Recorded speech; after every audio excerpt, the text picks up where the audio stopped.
Ho, ho, ho, and welcome into the Christmas edition of Bearcat Update. I'm your host, Max Moore, and no, I'm not Santa Claus. As a matter of fact, this is the final edition of Bearcat Update for the fall of 2017, and it's also my last episode of Bearcat Update, as I will be graduating in a week. I know, sad times here, but we still have plenty more sports to get to, so let's start things off with the championship celebration.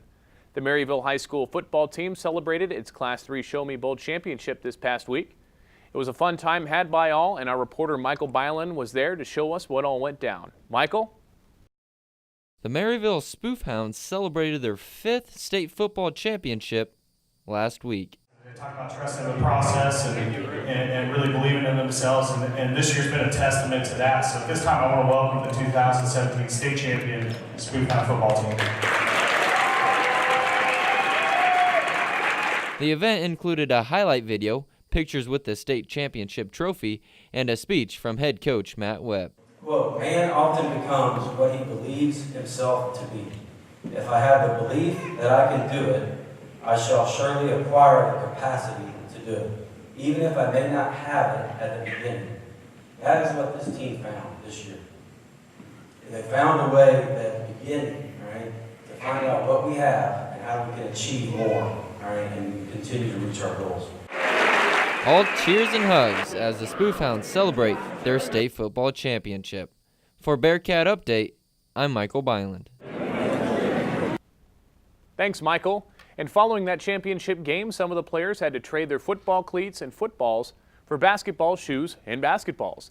The high school basketball season didn't want to wait for the multi-sport athletes to recover.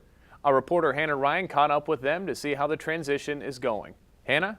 Maryville High School boys basketball had 1/3 of their team finally begin practice Monday after winning a state championship title Saturday afternoon. These players had the opportunity to practice once as a team before turning around and playing their rivals Tuesday evening. Junior football running back and starting basketball player Tyler Houchin says the quick turnaround was tough. It was really hard. I mean, we had to come back in and start getting into shape and then knocking off the rust with the shooting, and I mean, just coming back in, and after winning a state championship was a really big thing, but it's time for basketball, and just trying to get in shape is going to help us a lot. Players were not alone in this quick transition. Assistant football and assistant basketball coach Grant Hegman had to do the switch with the boys. He says what made the transition easier was the amount of work the boys put in during the summer to prepare for the situation in hopes it would occur. Yeah, I tell you what, June is pretty packed with football and basketball, but we work together to make sure they don't overlap because we need to have our basketball players at about everything we can because we have to treat our summer, we feel like, a little different than other schools because we always have the hopes of making a deep run in football, and we've always been fortunate to do that. So we treat our summer a little different as far as how much preparation and how much X's and O's we have to get in because we know we may not have very much time in November to get ready. Football may be over with, but the players now fill the stands to cheer on their teammates on the court. Tyler says that is something he loves about this situation. Well, I love every second of it. I love them. I mean, it was fun, and now they're cheering for us to win a basketball game, and all their excitement they have on the side. It's really cool. Their basketball season will continue this Friday as they take on Worth County. This gives the boys almost a full week to begin making up for the lost time they had at the beginning of their season. For Bearcat Update, I'm Hannah Ryan. Thanks, Hannah. And we're going to take a quick break, but stay tuned. We'll find out who was naughty and who was nice last weekend during the basketball doubleheaders here on KNWT, Channel 8.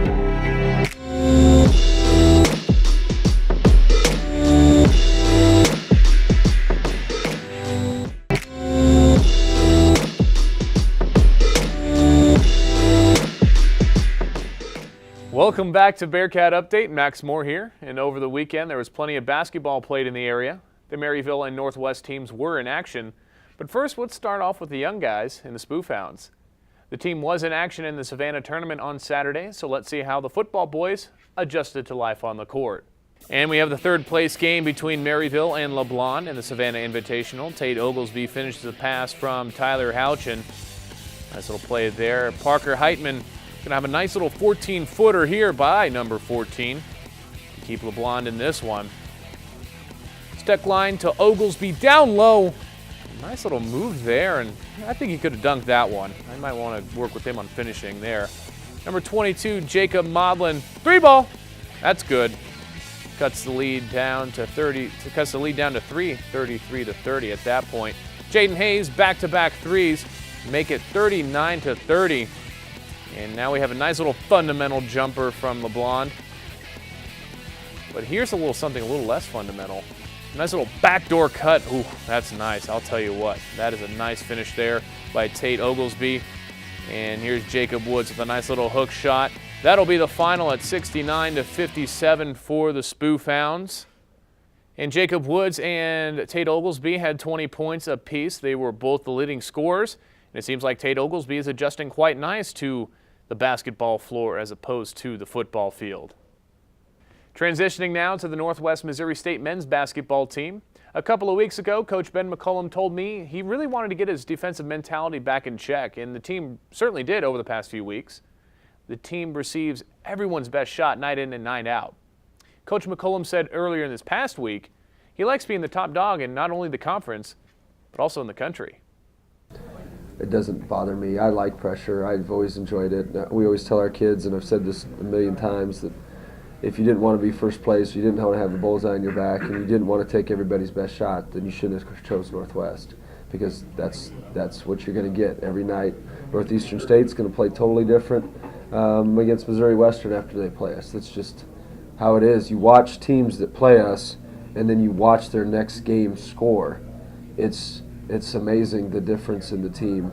I guess the number one hangover is what you'd call it. So yeah, I mean, you're just going to take everybody's best shots, and that's a good thing because it makes you better. And the Cats took on Northeastern State on Thursday and got the Riverhawks' best shot, but Northwest counterpunched and got an early KO there. So let's see how that all went down. The Cats are coming into this one waiting for the Riverhawks' best shot, but Justin Pitts had a little something to say about that. First, he's going to have a nice little pass down to Chris Ibu-Endow, and what a start Ibu-Endow has had to his season so far. He's really made some strides in the off-season. Joey Wittis, big 3-ball there, giving the Cats an early start to this night. And Justin Pitts is going to take one of his own, knocks down a 3, and I have a feeling he's going to knock down a few more in this one. There's Bobby Bearcat celebrating Christmas with a nice little tree. It looked like a Charlie Brown Christmas tree, to be honest. A little sorry there for the Northwest Athletic Department. There's another 3 by Justin Pitts, and what else is new? 3-ball, Justin Pitts. If I told you he had 9 3-pointers in the first half, would you say I was lying? You probably would, because no one shoots 9 3-pointers and makes them in the first half. But here's another one. Oh, that poor kid. He had no shot in stopping him. He had 9 3-pointers in the first half, and then he finished it off with a 10th 3-pointer in the second half to set the single-season Northwest Missouri State record at 10 3-pointers in a single game. And he finished off with 35 total points and only 29 minutes played. Chris Ibu-Endow was not too far behind. Well, I guess he was pretty far behind at 16 points, but still not a bad day for him. And he only played 19 minutes. So an overall good day by the Bearcats. We're going to take another break, but stay tuned. Santa Claus is coming down the chimney to deliver us a present. Find out who it is on Coach's Corner.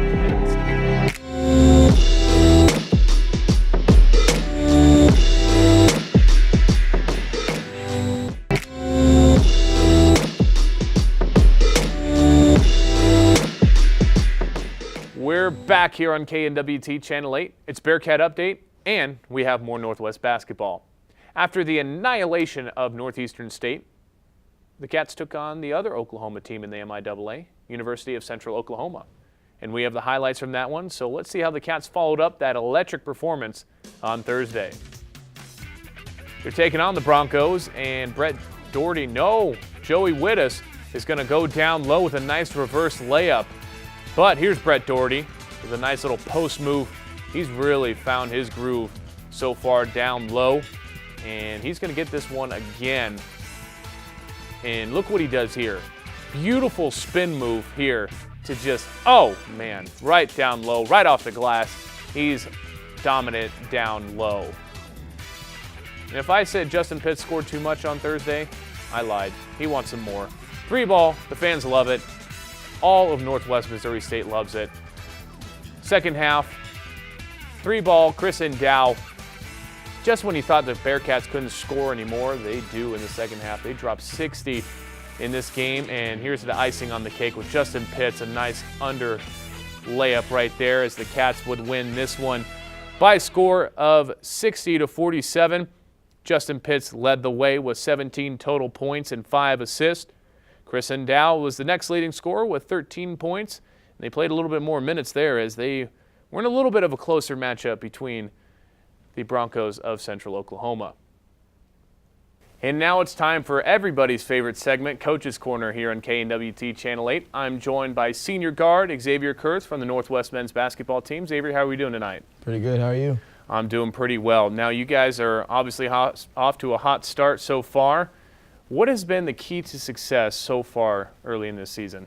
I think a lot of what we're having success with and continue to build on is that, we're really tight. Like, the whole team is pretty tight. So, the team chemistry, it came pretty easy after losing, Zach, Woods, and Demo. That's three big pieces right there. It's not basketball specifically, but locker room guys too, like leaders. So one of the big things that's for us that's been going pretty good is just the chemistry and everybody gelling together.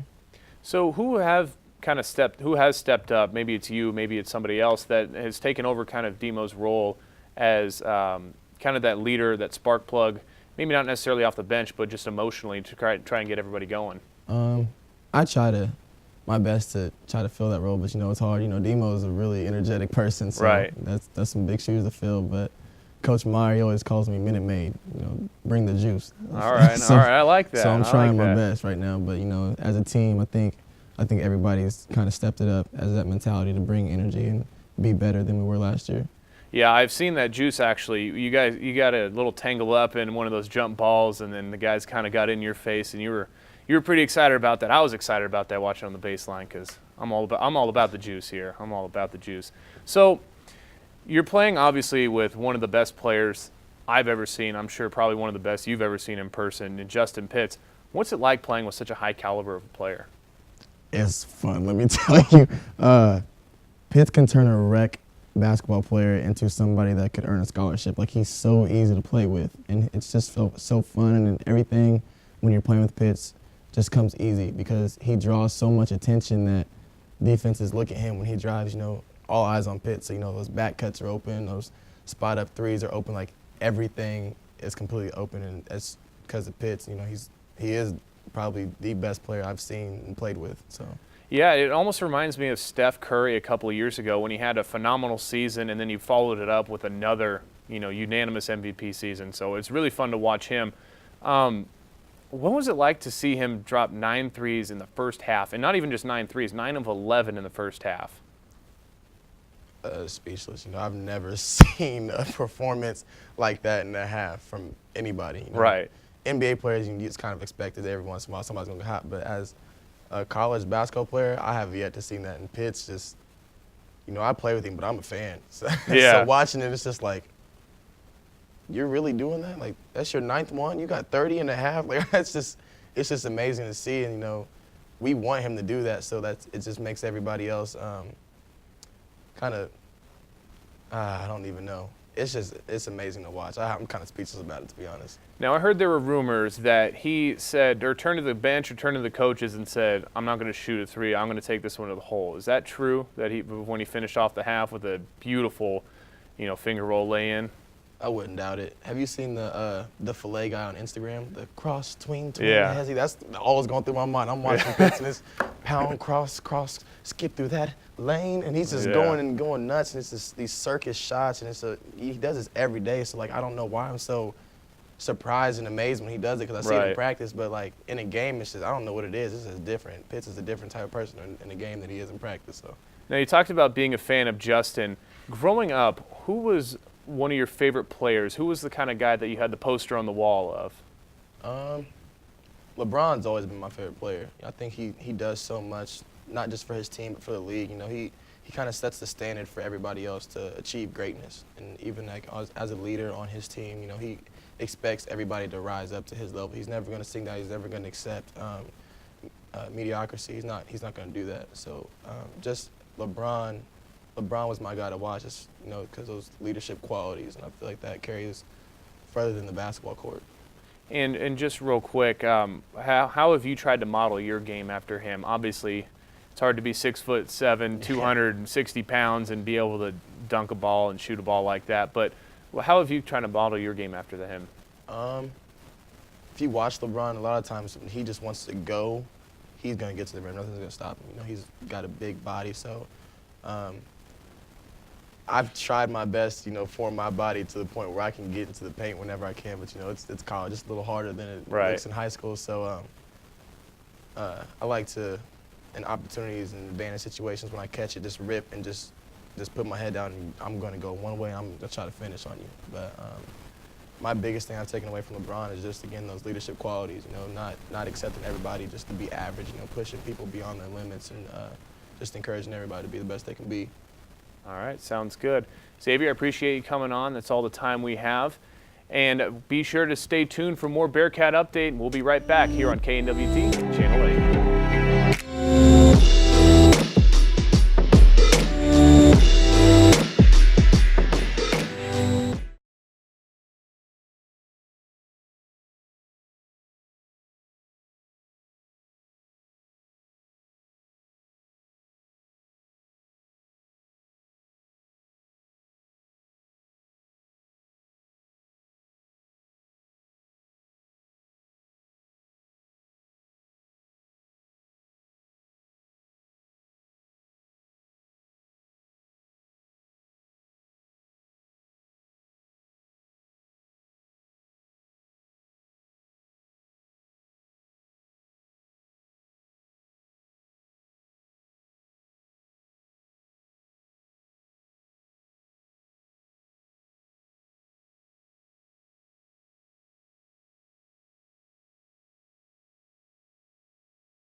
Welcome back to Bearcat Update. I'm Max Moore, and we have just one final segment left in the fall.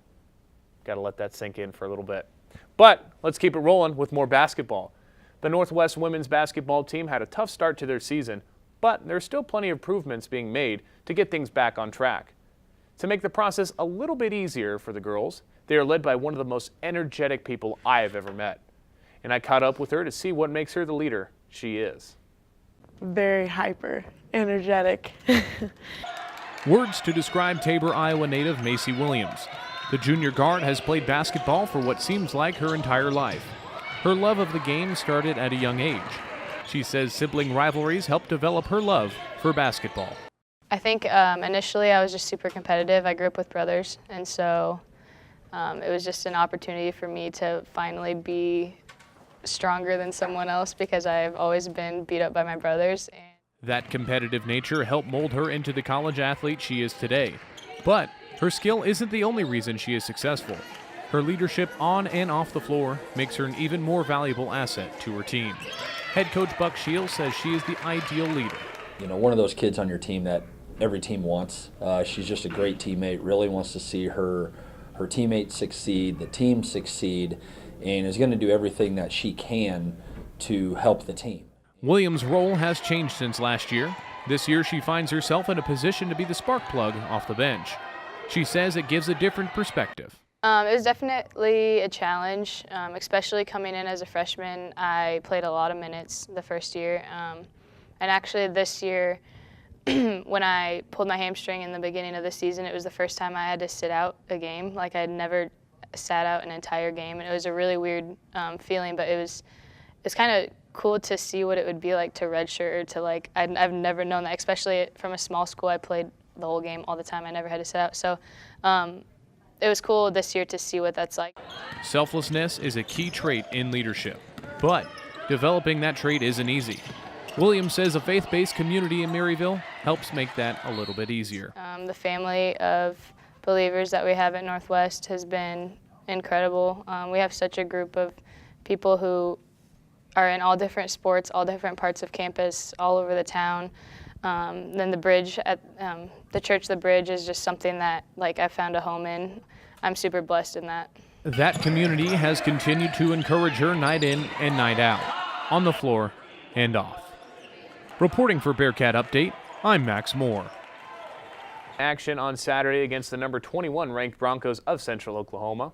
It would be a great opportunity to get a win and get the season back on track. So, let's see how the Cats did. We're going to start things off with Tanya Meyer. Deep three ball. That's up and good. We're getting an early lead for the women. Central Oklahoma kept it close, but we have a three ball by Kailani Mayava there to extend that lead. And just when you thought the Cats couldn't score anymore, there's Mia Stillman down low, nice lay-in, moving it past a girl that's 6'5". It was a tough defensive battle for her. We keep it rolling in the second half. Mallory McAndrews with a Mc3 ball, extending the lead into double digits for the Bearcats. Here's Tanya Meyer, one of the leading scorers on that team, knocking down the corner three. The Bearcats have the lead, but they dwindle it away. First with this little lay-in right there, and wouldn't you know it, with the upset on their mind, they let this girl stay right in the three, falling down for the unlucky home bounce as the Cats would fall 53-57 to the number 121 ranked Broncos of Central Oklahoma. Jalen Haggard led the way with 19 total points, and Tanya Meyer had 12, along with a couple of steals. All right, well, it's that point in the show where I'm done. This is my final segment, and just want to say thank you to a lot of different people, or a lot of different groups, I should say, so I'm going to try and keep this short. First, thank you to my Lord and Savior, Jesus Christ, for what he did on the cross, and I wouldn't be here. We all wouldn't be here. We wouldn't all have his grace without him. And then I moved to my family, from my parents down to my extended family, to my brother, sister, in-laws. You guys give me the encouragement to go each and every day, especially Stewie and Noelle, my favorite dogs.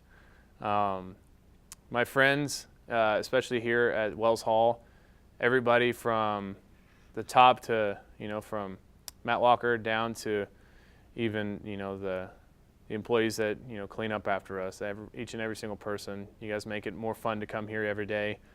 The whole athletic department, really, I thank you a lot, because you allow me to do a lot of different things that a lot of people don't get to do. So you kind of give me some insight that not a lot of people get. So I thank you for that. It's really appreciative. And wherever I end up, if I'm in the area, I'll still be chatting with you, Marshall. I guess this is just a thank you to the Northwest football program. I thank you so much for giving me the opportunity to come here and be part of one of the greatest programs in college football. I got to come away with these two things, and I'll certainly wear them all the time. And anytime I meet a griffin or a gorilla, I'll be like, hey, I got a couple of these. What do you got? Anyway, we've had a lot of fun on the show, and I'm sorry if I forgot anybody, but no, I love you all. And we had these bumps, you know, where we'd come out and we'd talk just to kind of preview the show, and you saw it each and every week. And so we did one down at Arrowhead Stadium where it was me singing On the Road Again, but changed the lyrics a little bit.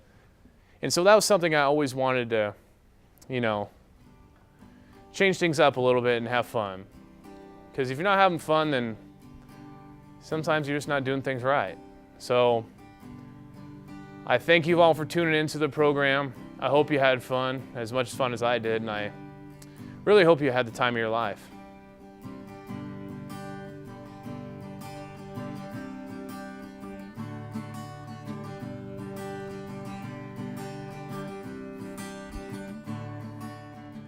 Another turning point, a fork stuck in interesting. We have a new mug, and we have a new mug here. I'm Max Moore, your new host here for Bearcat Update, and we'd like you to use the prompter. Stares too So long, doesn't make the even best blink of during this the whole test segment. and don't ask why.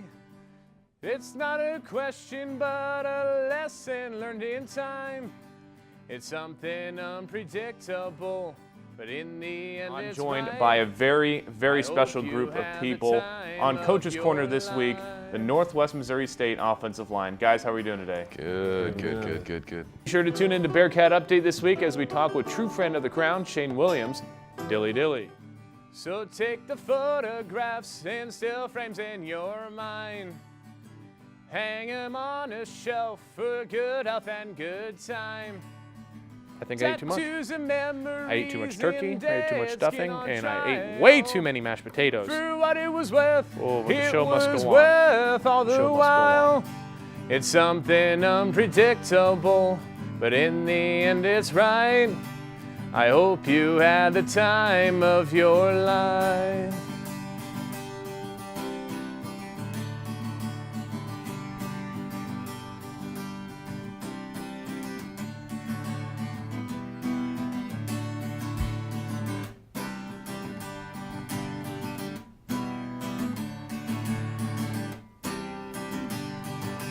It's something unpredictable, but in the end it's right. I hope you had the time of your life.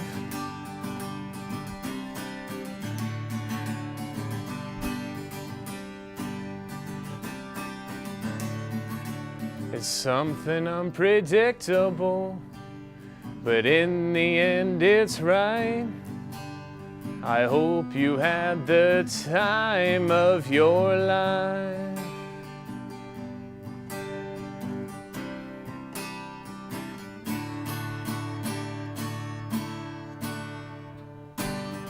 And remember, each day you either get better or you get worse. You never stay the same. Good night.